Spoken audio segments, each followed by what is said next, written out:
millonario llamado Esteban Mendoza había construido un imperio de negocios que se extendía por toda la región, pero su mayor tesoro no eran las torres de cristal que tocaban el cielo, ni las cuentas bancarias que crecían cada día, sino su único hijo, Diego. A los 25 años, Diego había crecido rodeado de lujos y privilegios, conduciendo los autos más caros y viviendo una vida donde cada capricho se convertía en realidad con solo chasquear los dedos. Sin embargo, detrás de esa fachada de riqueza, el joven llevaba el peso de las expectativas de su padre y la constante presión de ser el heredero de un legado que parecía más una carga que una bendición. En el mismo mundo, pero en una realidad completamente diferente, vivía Carlos Herrera, un hombre de 32 años que trabajaba como supervisor de seguridad en una de las empresas más prestigiosas de la ciudad. Carlos había comenzado desde abajo, limpiando oficinas durante las noches para pagarse los estudios, y con esfuerzo y determinación había logrado ascender hasta convertirse en una figura respetada dentro de la compañía. Su vida había encontrado un nuevo significado cuando conoció a Marina, una enfermera de corazón noble y sonrisa luminosa que trabajaba en el hospital público de la ciudad. Su amor había florecido de manera natural y profunda, y ahora, después de 3 años de matrimonio, esperaban con inmensa alegría la llegada de su primer hijo. Marina, con sus 6 meses de embarazo, irradiaba una felicidad que contagiaba a todos los que la rodeaban. Cada mañana se despertaba acariciando su vientre y hablándole a su bebé sobre el mundo maravilloso que lo esperaba, sobre el amor incondicional de sus padres y sobre los sueños que tenían para él. Carlos había comenzado a trabajar horas extras, no por necesidad económica, sino por el deseo profundo de darle a su familia todo lo que merecían. Sus noches se llenaban de conversaciones sobre nombres para el bebé, sobre la habitación que estaban preparando con tanto cariño, y sobre el futuro que construirían juntos. La vida de Pearson, Diego, transcurría en una rutina de fiestas nocturnas y encuentros sociales donde la superficialidad reinaba. Esa noche particular, después de una celebración en casa de unos amigos donde el alcohol había corrido libremente, Diego decidió regresar a casa conduciendo su deportivo plateado a alta velocidad por las calles vacías de la madrugada. Su mente estaba nublada por el alcohol y la arrogancia que lo había acompañado toda la vida, esa sensación de invencibilidad que le hacía creer que las reglas no se aplicaban a él. Las luces de la ciudad se difuminaban a través del parabrisas mientras aceleraba sin pensar en las consecuencias de sus acciones. Mientras tanto, Marina había terminado su turno nocturno en el hospital y caminaba por la acera con paso cansado, pero con el corazón lleno de satisfacción por haber ayudado a traer una nueva vida al mundo esa misma noche. Llevaba en su bolso los ultrasonidos de su bebé y sonreía pensando en la sorpresa que le daría a Carlos cuando llegara a casa. La luz del amanecer comenzaba a filtrarse entre los edificios cuando decidió cruzar la calle para tomar el autobús que la llevaría de regreso a su hogar, donde su esposo la esperaba con el desayuno preparado y 1000 besos guardados para ella. El destino tejió su cruel red en ese preciso instante. Diego, conduciendo a velocidad excesiva y con los reflejos disminuidos, no logró frenar a tiempo cuando vio la silueta de Marina Kiddo cruzando la calle. El impacto fue devastador, un sonido metálico y sordo que rompió el silencio de la madrugada y cambió para siempre la vida de todos los involucrados. Marina fue lanzada varios metros por el impacto.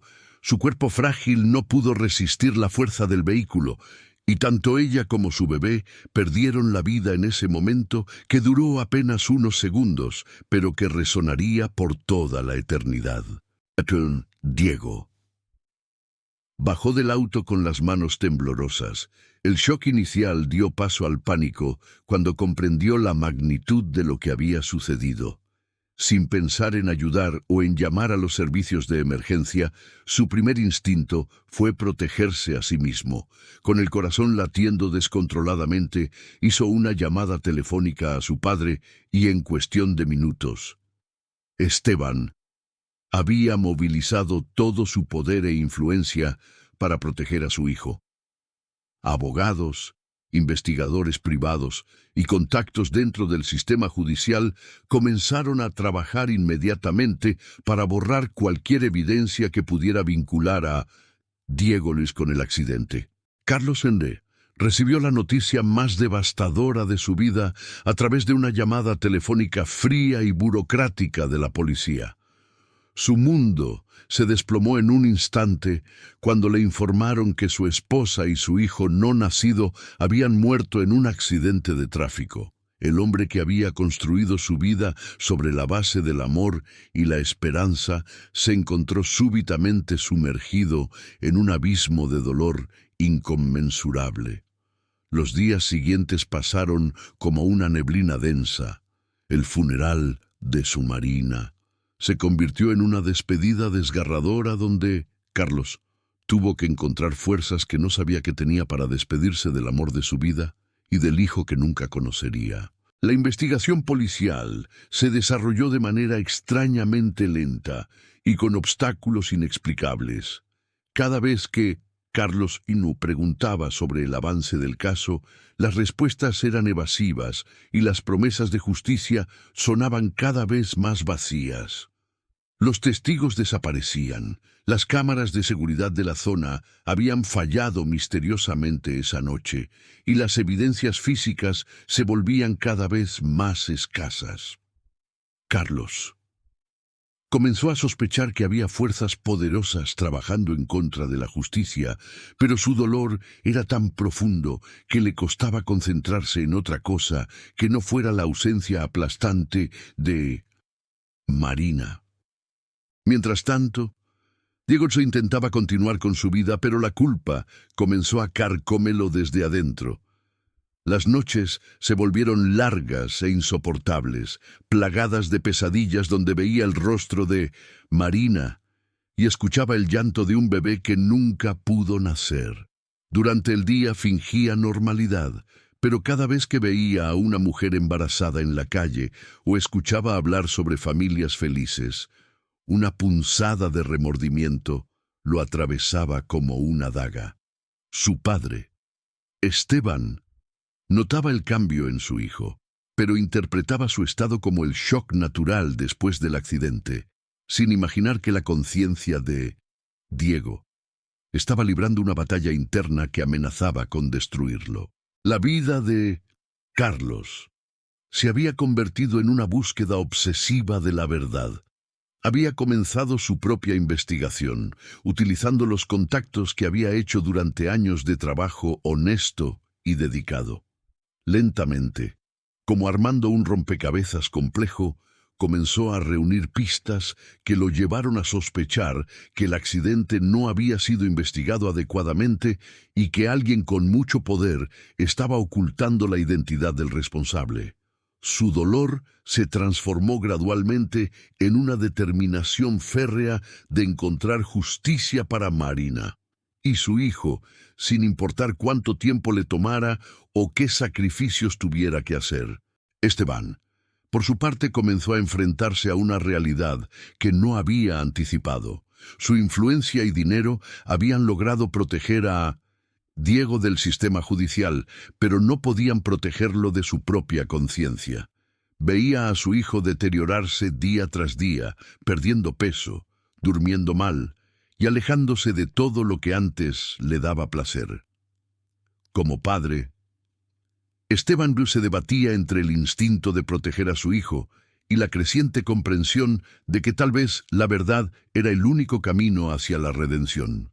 Elena Morales, una periodista investigativa de gran reputación y principios inquebrantables, había comenzado a interesarse en el caso después de recibir una pista anónima sobre irregularidades en la investigación. Elena había dedicado su carrera a exponer la corrupción y a dar voz a los que no la tenían, y algo en este caso particular despertó su instinto periodístico. Comenzó a investigar discretamente, siguiendo el rastro del dinero y las influencias que parecían estar protegiendo al verdadero culpable del accidente. La presión sobre Diego se volvió insoportable cuando Elena comenzó a publicar artículos que cuestionaban la investigación oficial. Aunque no mencionaba nombres específicos, sus reportajes creaban un ambiente donde la verdad parecía estar más cerca de salir a la luz. Diego se encontró en un estado de ansiedad constante, saltando ante cualquier ruido, evitando leer las noticias y alejándose cada vez más de su vida social. La culpa había comenzado a manifestarse físicamente, con dolores de cabeza constantes, insomnio severo y una sensación permanente de náusea que lo acompañaba a todas partes. Nadlom, Carlos, guiado por su instinto y su determinación implacable, había logrado identificar el modelo y color del vehículo involucrado en el accidente. A través de contactos en talleres mecánicos y concesionarios, comenzó a rastrear los autos que podrían coincidir con las características del que había atropellado a su esposa. Su búsqueda metódica y paciente lo llevó a descubrir que varios vehículos de esas características habían sido reparados discretamente en talleres exclusivos, frecuentados por personas adineradas. El momento de la revelación llegó cuando Carlos, trabajando en su puesto de supervisor de seguridad, se encontró revisando las cámaras de seguridad del edificio corporativo donde trabajaba. Entre las imágenes rutinarias de empleados entrando y saliendo, reconoció un auto deportivo plateado que coincidía exactamente con las características del vehículo que había estado buscando. El auto pertenecía a Diego Mendoza y Carlos sintió como si el mundo se detuviera cuando se dio cuenta de que el hijo del dueño de la empresa donde trabajaba era el responsable de la muerte de su familia. La confrontación entre Carlos y Diego fue inevitable y desgarradora. Carlos esperó el momento adecuado y se acercó a Diego en el estacionamiento del edificio corporativo.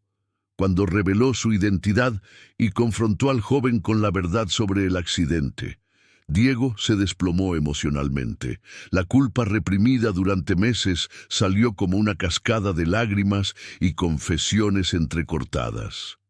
Diego no intentó negar su responsabilidad, sino que confesó todo, desde su estado de embriaguez esa noche hasta la forma en que su padre había encubierto el crimen. Carlos se encontró cara a cara con el hombre que había destruido su mundo, pero en lugar de encontrar al monstruo que había imaginado durante meses, encontró a un joven quebrado por el remordimiento y la culpa. La ira que había alimentado su búsqueda de justicia se mezcló con una compasión inesperada cuando vio el sufrimiento genuino de Diego A.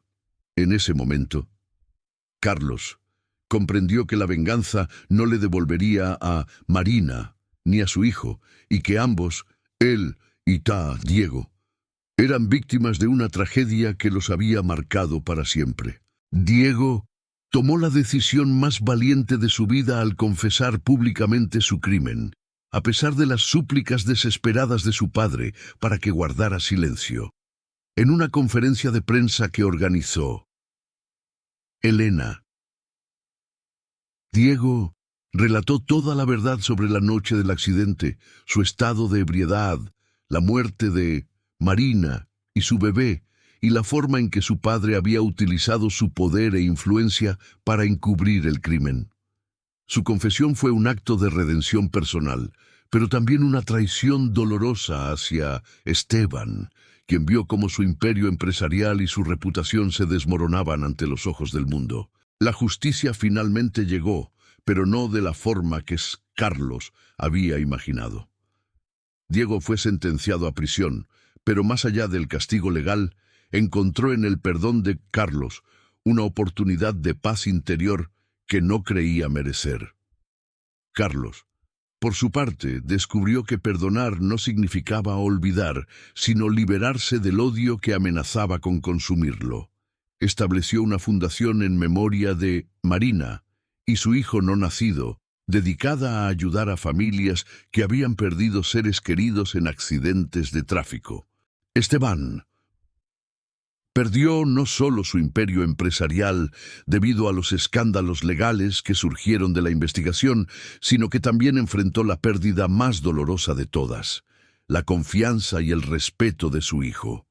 Sin embargo, en su caída, encontró una oportunidad de redención al utilizar los recursos que le quedaban para apoyar la fundación de Carlos y dedicar el resto de su vida a reparar el daño que había causado. Elena continuó su trabajo periodístico, pero esta historia la marcó profundamente, recordándole el poder que tienen las palabras para sacar a la luz la verdad y ayudar a sanar las heridas más profundas de la sociedad. La historia de Marina, Carlos, Diego y Esteban se convirtió en un símbolo de cómo la verdad, aunque dolorosa, puede ser el único camino hacia la redención y la paz interior. Los años pasaron y Carlos encontró una forma de honrar la memoria de Marina, ayudando a otras familias que habían pasado por tragedias similares.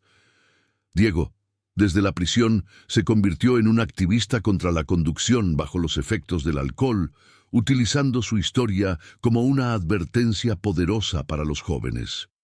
Su testimonio salvó innumerables vidas al mostrar las consecuencias devastadoras que pueden resultar de una sola decisión irresponsable. La fundación creada en memoria de Marina se convirtió en un faro de esperanza para muchas familias, ofreciendo no solo apoyo económico, sino también acompañamiento emocional y espiritual para aquellos que habían perdido seres queridos en circunstancias trágicas. Carlos encontró en este trabajo una forma de transformar su dolor en propósito, su pérdida en ganancia para otros, y su tragedia personal en una fuerza para el bien en el mundo. La historia de estas vidas entrelazadas por el destino demostró que incluso en los momentos más oscuros, cuando la justicia parece inalcanzable y el dolor insoportable, existe la posibilidad de redención, perdón y transformación. Marina y su hijo no nacido habían partido de este mundo, pero su legado vivía a través de las vidas que se salvaron gracias a la fundación, los jóvenes que tomaron decisiones más responsables después de escuchar la historia de Diego y el amor incondicional que Carlos siguió compartiendo con el mundo a pesar de su pérdida. Al final, todos los personajes de esta historia aprendieron que la verdadera riqueza no se mide en dinero o poder, sino en la capacidad de amar, perdonar y encontrar propósito incluso en medio del sufrimiento más profundo. La memoria de Marina se convirtió en una luz que iluminó el camino hacia la redención para todos los que habían sido tocados por esta tragedia, demostrando que el amor verdadero trasciende incluso la muerte y puede transformar las heridas más profundas en fuentes de sanación para otros.